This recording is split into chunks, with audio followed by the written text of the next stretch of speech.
Welcome to the Confident Retirement Podcast. Is doing the most important things alone a good idea? How comfy are you with your choices when it comes to life's biggest decisions? What is real peace of mind with financial confidence, and how can you get it?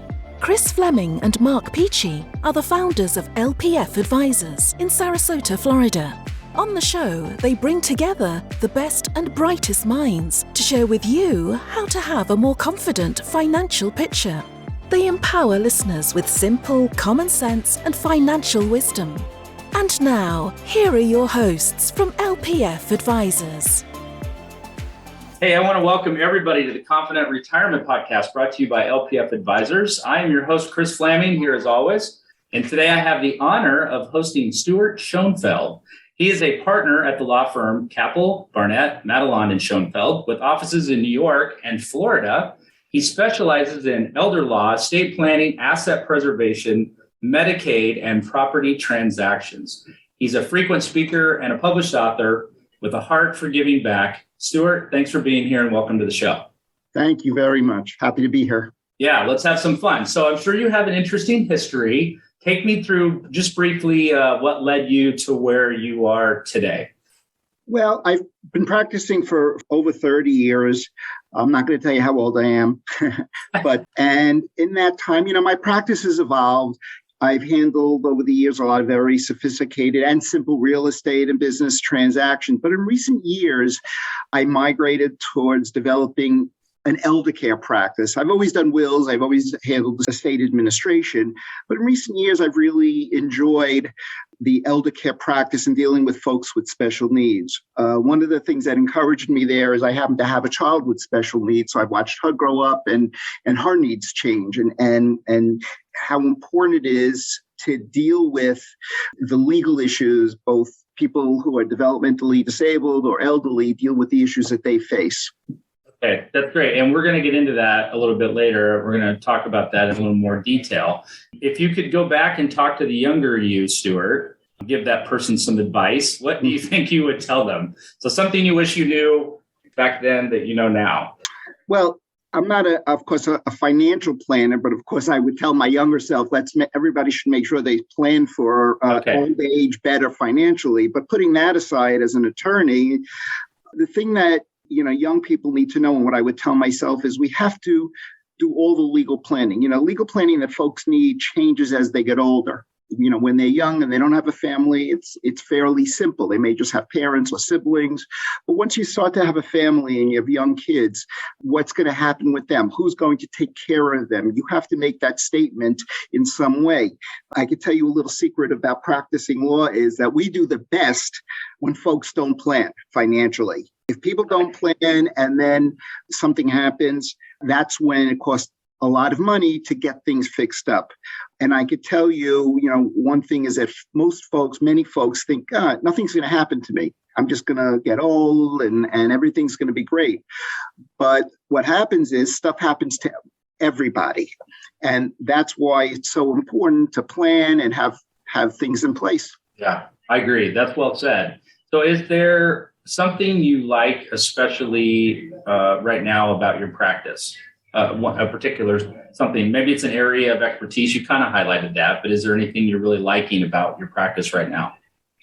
What I like is, I've always been a people person in this, and I love a nice result. I love when we have a thought process to address an issue, a concern a client has, and figure out a way to get a good resolution. I'm not a litigation attorney. In litigation, a fight could go on for years of just motions and acrimony and just pushing this fight farther and farther. But for us, we have a problem and we want to find a solution.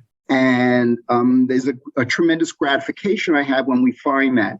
I love when I deal with a family with an elderly parent and, we're helping to guide them through a very challenging time in their lives of getting care that the parents may need or preserving their assets, making sure there's money to support the care that they need for the rest of their lives. Or if you have one spouse who's not well, how are we going to protect the other spouse? So there's a lot. I'm very gratified when we could find good good solutions or good plans. That's what gives me the strength to move forward in my practice. Who's got the patience for that litigation stuff anyway? Not me. That takes a special type of person. Not me. I'm involved with, I still, of course, get involved with them because my clients litigate. And I have clients where these fights go on, and it's just never ending. Never ending. Yeah.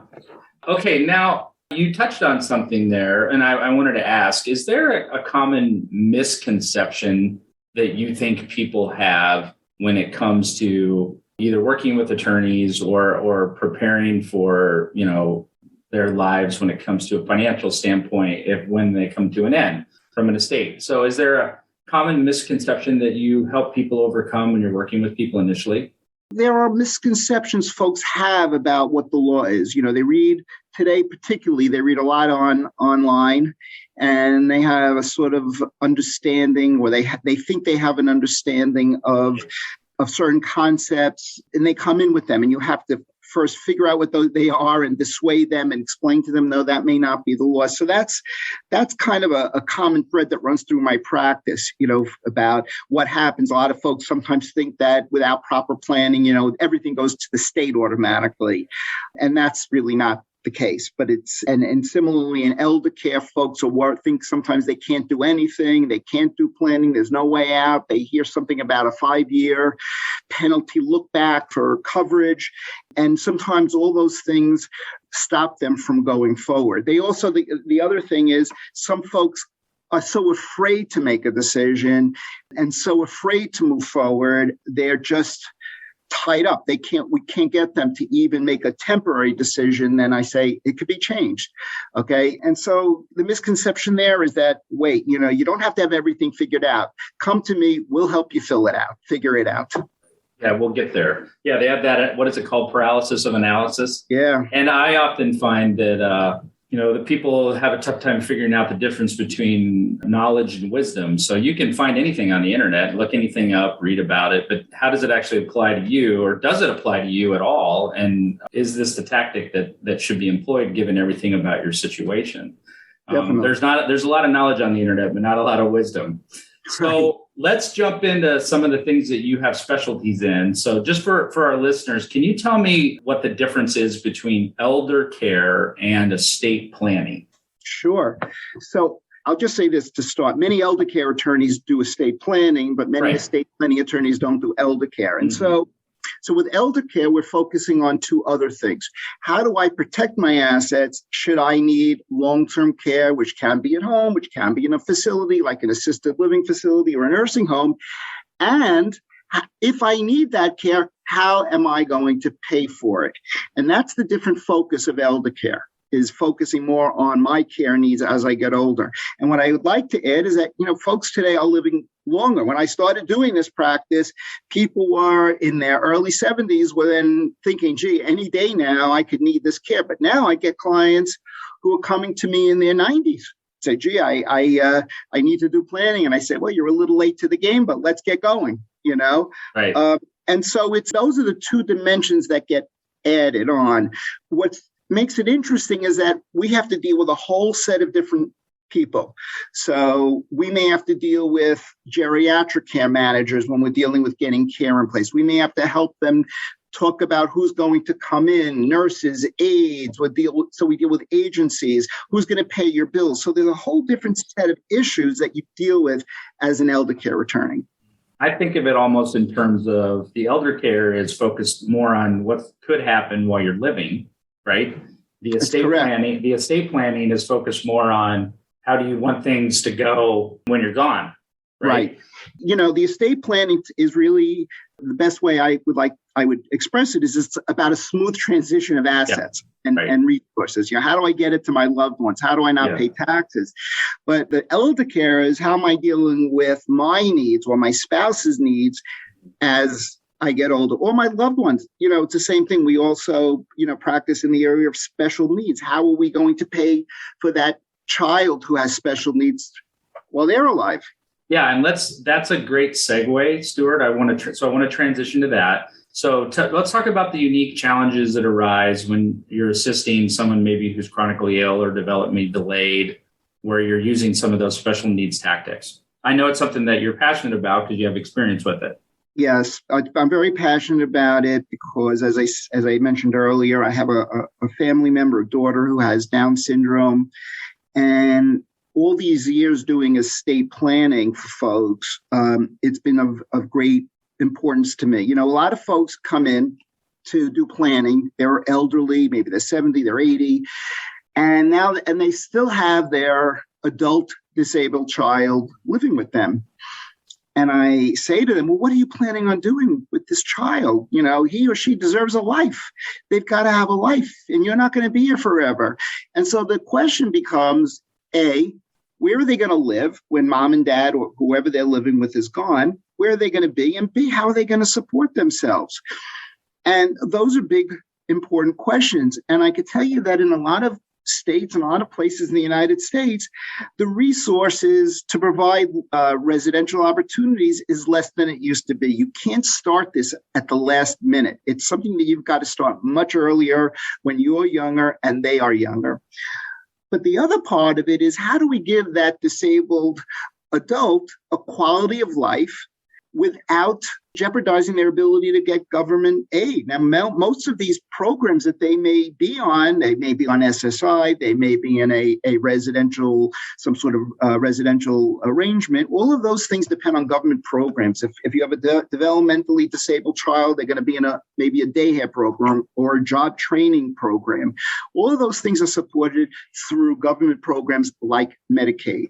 But Medicaid and SSI have limitations as to how much assets you could have and how much savings you could have. So the goal of the planning is to give this adult or child the quality of life that they deserve. So what are some common tactics? Because you bring that up, that's kind of like a little puzzle you have to solve, right? With them being able to qualify for that stuff. So without getting, too far into the weeds, sure, is there some common tactics that are employed or as planning tactics that you use to do that? Sure. So the most common tactic is the supplemental needs trust. That's the tactic that you will oftentimes see. And what that is a trust that you can create through your will, or you can create a trust that becomes effective during your lifetime. And that trust, whatever goes into that trust, can be used for the benefit of the disabled individual. And if it's in that trust, and the trust has the magic words from the statute, essentially, that money will not be considered as a resource for that disabled individual. So that's a great planning technique. There are other techniques. For example, there's an ABLE account, which is now available throughout the United States. Operates very much like a special needs trust. Same thing. It does escape. It's not included when you think about eligibility. So that's a great way. Think about that individual who's getting, in a group home and he or she, they want a dog, or they want to travel and visit family, or they want to get a new an iPhone or anything like that. They can have all these things. They can have these things that give them good quality to their life through the use of either SNT, a supplemental needs trust, or the ABLE account. All great techniques. Okay, now, just for clarification, is the supplemental needs trust, is that the same thing as a special needs trust, or is there a difference? They're slightly different. Okay.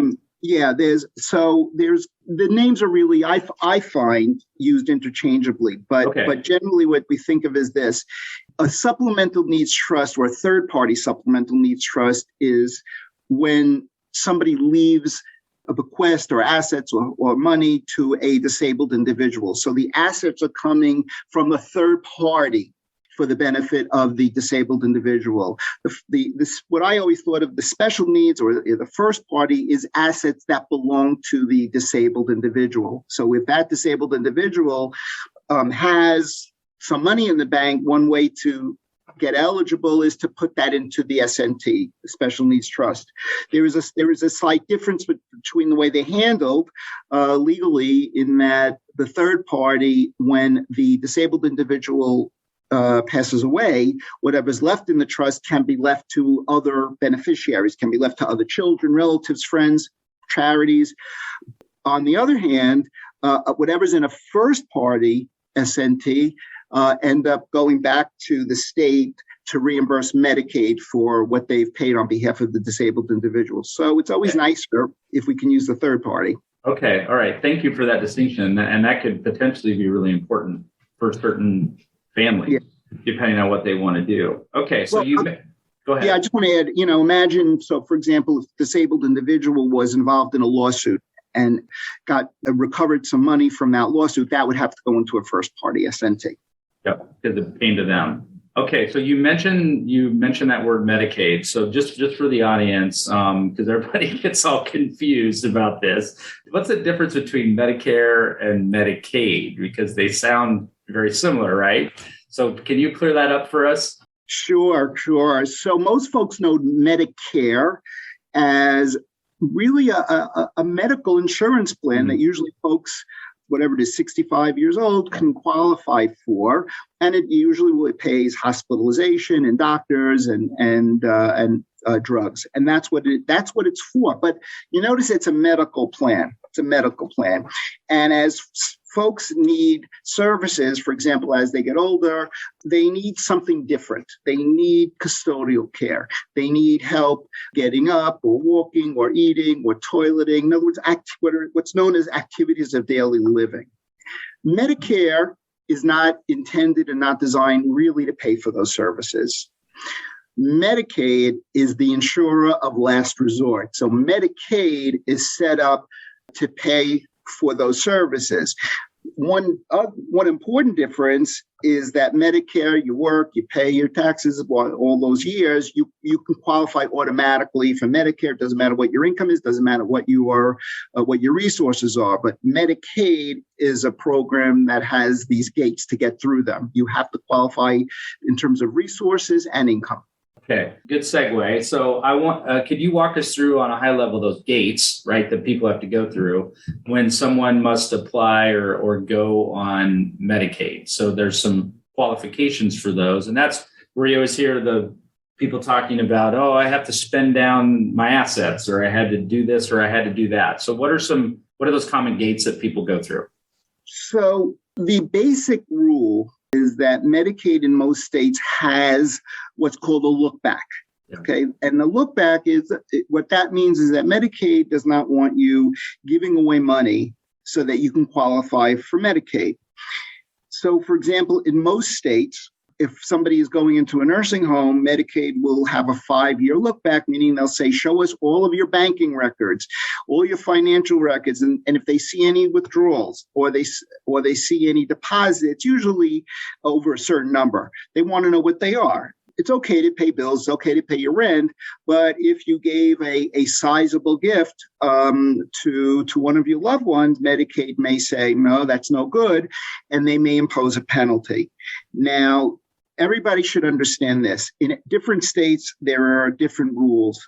Here in New York, where I live, New York has very favorable rules. And actually, up until recently, there was no look back if somebody needed home care, meaning somebody to come into the house and take care of them. It's also important to know that there are a lot of exemptions. Your house may have an exemption if you're living in it, for example. In some states, retirement assets like IRAs are protected. So what's really important is not to say, this is what I saw online, I have to wait till everything is spent down. What's important is you go to an attorney who's experienced in this area and say, what should we do? Because frequently we're able to protect a lot of resources. That's a point that should not be discounted, where you might go and read something and just throw up your hands and say, well, there's nothing I can do. But right. A lot of those exemptions and how they apply and when they apply, someone who has an expertise there can really help out. Yeah. Okay. Yeah. And if I could just say, I can't tell you how many times clients have come into my office and they say, well, I didn't come to you sooner because I thought I had to spend all my money, and they're down to nothing. And I say, wait, why didn't you come to me 2 years ago? We could have protected this money. And it's good to protect that money because you then protect your quality of life, Right. And also, if it's a couple, if you're going to go with that thought process and say, well, I got to spend everything down, you're not protecting your spouse who may need to have resources available also. Yeah. Right. Yeah, because they're still going to be around if you were to die prematurely, and that puts them in a really bad situation. Okay. Correct. Thank you for that. That's really good explanation on that. Cleared that up. So let's switch gears to another area kind of in your practice of expertise. I'm curious if you could share with us some of the pitfalls that you see commonly when it comes to buying or selling like investment properties or even businesses. Well, buying investment property, the first thing I guess I'll say with businesses is this. When you buy a business, and I'm not qualified to advise a client as to what the price should be. That's not my expertise. But I will say this. When you buy a business, so many of my clients say, this is what I'm going to pay for the business because I'm going to do so much to it. I'm going to add so many positive things to this business. And I say to them, well, that's great. Are you paying for that now? Are you paying for that because of your potential? If you're doing that, that's wrong because you're only paying for the business as it exists today. You shouldn't be paying for what you're going to bring to the table down the road. So that's one pitfall I see in folks when they buy a business. I think that the pitfall I see is that a lot of them, particularly in this climate, don't understand things as well as they should. I don't think business is the same. I don't think it's as easy as it once was. And, for example, who would have thought, before COVID that suddenly, for example, people for a while would stop going to work outside of their home, and if you bought a business, which depends on folks walking down the street and seeing your store in a busy area, you may have some trouble. So important to understand your marketplace, your customers. It's important to have a good sense of what's going to happen and to really understand the numbers. You must have a good team. You have to have an accountant who understands it and can give you some projections, and make sure you have a good attorney that protects you. I see a lot of attorneys who handle small mom and pop businesses, and they really don't always understand it. They use one set of documents and they're not really customized or done properly for the client. And I think it's a great analogy you use with the person placing a value on the business based on what they're going to do. It kind of would be like if I said, well, here's what I'm willing to pay for this house because I'm going to make all these improvements to the house after I buy it. But it'll be worth that, so that's what I'm going to pay. It doesn't make any sense, right? It's unbelievable. Yeah. I see it all the time with businesses, and people speak that way. And I say, and you're right. It is the same, even with real estate. Sure. Right. Okay. So staying on that business owner thing, just in real layman's terms, if we have some business owner listeners, explain simply what a buy-sell agreement is, sure, and why those are important. So in a business, if you have a partner or partners, it's really important to have certain things set forth in writing.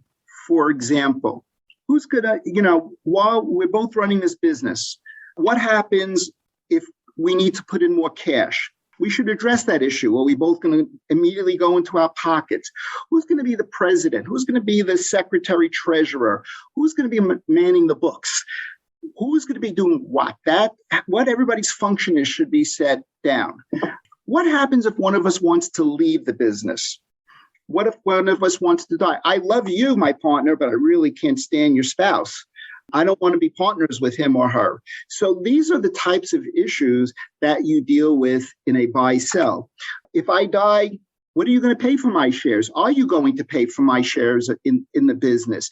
These are all things that we tackle. And and one pitfall I see that I should mention is that everybody has to know it's a living document, that you need to look at it. What most people do in small mom and pop type businesses, they take the agreement and they throw it in the drawer after it's done. And they say, great, it's done. We never have to think about it again. And then it turns out years later that what was said in the agreement doesn't work anymore. And, we just had a meeting amongst my partners and colleagues in my office because an IRS case came down. The case isn't important, but it very much affects buy-sell agreements. And the point I want to make is that's a reason why we need to look at these agreements from time to time, because we have to make sure they comply with these changes in the law and changes in circumstances. Maybe I hated your spouse, but now I'm like, okay, she's not so bad. Now I wouldn't mind working with her.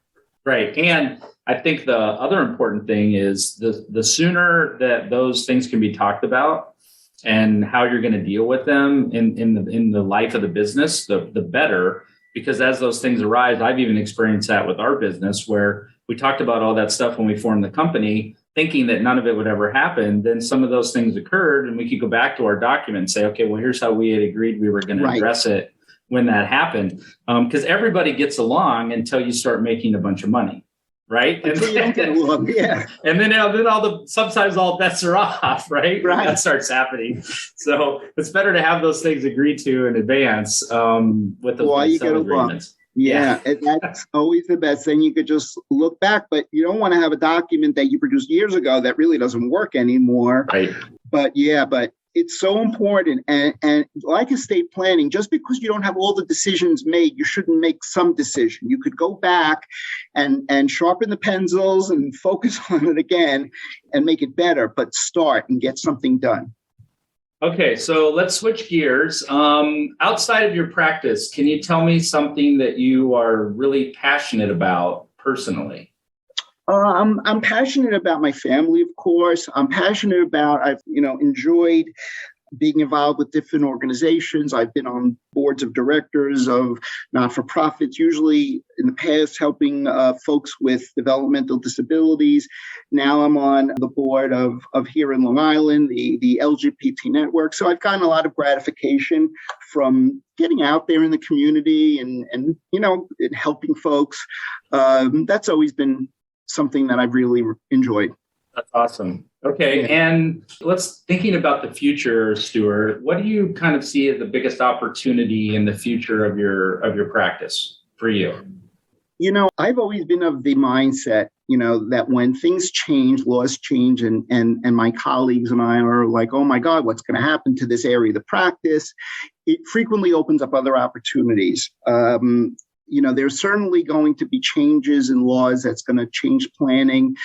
We were very nervous in our office about some potential tax changes to the estate tax scheme, the planning. Last year, we had a tremendous number of clients come in to update plans.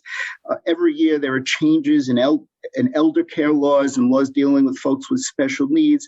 So those are going to continue to create opportunity, but it's because it's going to evolve, because now we have clients that are coming in with digital assets, other types of things. And so it's always going in different directions. I think as government, besides taxes in the elder care area, as government start to always seem to be short on cash, they tighten up rules. And so we have to jump through different hoops in order to get care and services for our clients. So it's always evolving, and we just have to keep evolving with it. Yeah, you can be certain if the government's involved in any way in the influence on the planning that you do, that there will always be things that will change. Oh, yeah. That's for sure. Okay, now maybe on the flip side of that question, what do you think maybe is a big challenge that's facing the business or the practice right now that is yet to be overcome? My law practice? Yeah. I see that, and recently we've been expanding here. And as you mentioned earlier, we opened up a Florida office. The job market has been very tight. Hiring, the way we run our practice is we try to bring people up. We hire young associates and we try to make them our future partners. But, we have to, as I become and am now one of the old guys in the office, we have to understand that the younger folks look at things differently, and we have to understand how their needs change and their wants and what they're looking for in a career. Not all of them want to, we've traditionally been of the mindset that we're here, we collaborate, we walk around, we yell and scream, we talk about files and analyze things together. But now a lot of folks want to work from home. They don't always want to be face-to-face. They want to move around more. When I started out, everybody, if you're a lawyer, you went to a firm, you stayed there usually for a certain number of years, then you hope to move up the ladder. But the younger generation today is really, they're moving around more. Maybe they don't want to be a partner. Maybe that's not how they see their future. We have to understand them a little bit. And I see that as a challenge. Of course, the other challenge is being able to provide the services reasonably, give a good value without causing our clients to break their bank. We have to do it fairly and reasonably. All right. And can you think of anything during our conversation that you wanted to clarify, or is there a question that maybe I asked you that I should have, that I didn't? No, I guess, the one thing I would add is, and you brought up, challenges of being an attorney, make sure whatever you're doing, whether it's buying a business or a house or a piece of a commercial property or doing your planning, I always talk about choosing the right attorney. Don't choose an attorney based on price alone. Price, of course, is something, but it's one thing. And, different attorneys, you get the cheapest attorney on the street, and it's going to be probably that type of service. You may not get the right service. You may not get somebody who's really understanding the area or understand the issues that you're facing. If you have elder care issues, go to an attorney who understands elder care. If you have tax issues, go to an attorney that understands taxes. And just don't shop based on price alone. Yeah. Well, that's okay for tire changes or getting your oil changed or something like that. But you'd be able to use a coupon. But stuff that involves high level knowledge and complexity, you want the person who has expertise in that. All right. Now, if people want to learn more about you, Stuart, or your practice or your firm, what's the best way for them to do that? Well, you could certainly go to our website. Okay, the name of the firm is above, Capell, Barnett, Matalon and Schoenfeld. And of course, I'm always, my policy throughout my career has always been, I'm always happy to get on a phone with somebody and answer some questions. And you could reach out to me anytime. Okay, that's great. So people could go to people should go to the website to get your contact information. Okay, perfect. All right. Stuart, listen, I want to thank you for taking the time to be here with me today. It's been a real pleasure. Very insightful, learned a lot. And I want to thank everybody for listening, watching, tuning in to the Confident Retirement Podcast brought to you by LPF Advisors, where we raise the retirement confidence of everyday people to another level, one show at a time. Thanks, everybody, for tuning in and listening. We'll see you next time. Be well. Take care. Thanks, Stuart. Thank you. You've been listening to the Confident Retirement Podcast with Chris and Mark from LPF Advisors. For more information on them and retiring confidently, please visit lpfadvisors.com. If your ears are pleased and your mind is now at ease, do share the program with your friends and subscribe wherever podcasts are found.